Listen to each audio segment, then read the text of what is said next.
behavioral expert. Shweta, thank you so much for being here. There are a lot of questions swirling over whether people should be wearing masks. Despite early guidance that healthy people don't need them, what is the take right now? Sure. So there's been recent reporting saying that perhaps those guidelines were misinformed, or there's new evidence to suggest that face masks do have an effect that is worthwhile. The evidence of that is still relatively inconclusive, and we still need to follow the CDC and World Health Organization guidelines on best practices here. We also see that it varies significantly across countries and cultures. We have experts out of Asia that really emphasize the need to wear face masks for the population, especially when they're outside and engaging in public. And that's not the evidence, or that's not the guidance that's necessarily being rolled out universally throughout the globe, and we've seen that. So this is a human behavioral issue, it's a cultural issue, and it's also a supply chain issue. If we had the supply, would we recommend that everybody start wearing face masks? Perhaps, because it is part of the many policies towards flattening the curve. In addition to that is, of course, enhanced hygiene and social distancing. But because of the supply chain issue, because of unique cultural differences, there is right now no recommendation formally from the government for Americans to be wearing face masks. But let me pick up on that really quickly, because I was listening to Dr. Fauci this morning on the Daily Show, and he was saying that one of the biggest ways, of course, that it is spread is by people sneezing. So if you have a mask and you sneeze and you're sneezing into that mask, doesn't it prevent it from spreading easily?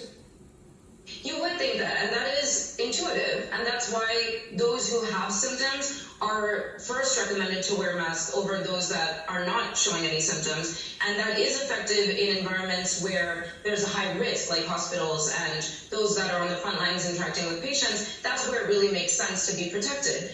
But for those who are just wearing masks that don't have symptoms and being out and about, that is significantly reduced, that potential effectiveness, because human behavior is complex. We're perfectly imperfect. And so you might wear it, you might shift it, you might feel more that you are not as vulnerable now, and so you might engage in more risky behavior. That's why it's inconclusive. That despite that benefit that's there that you just said, that seems intuitive, because we're complex and because that might lead to additional behaviors that actually increase one's risk of transmitting or getting infected, that's why we need to take that all into consideration. What about for the hospital workers who don't have enough PPE and people are actually making and sewing masks? Are homemade masks effective? I would really, again, urge people to make sure that any information, especially around do-it-yourself face masks, are coming from credible sources. We're learning a lot in terms of what we're capable of doing in times of crisis like this. We are becoming more creative in terms of using the supplies that are available to us. You're hearing incidents from those on the front lines that are working with ventilators and trying to create ventilators and situations so more people can get the care that they need. You're seeing reusing of masks that would never be normally recommended.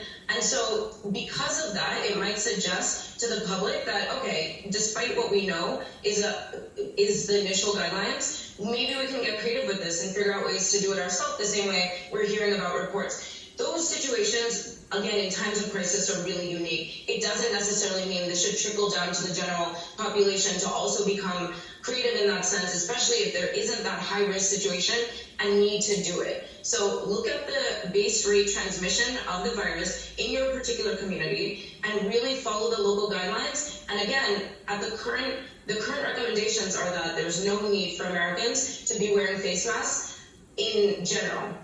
Shweta Chakraborty, thank you so much for joining us this morning, clearing that up. So the president's controversy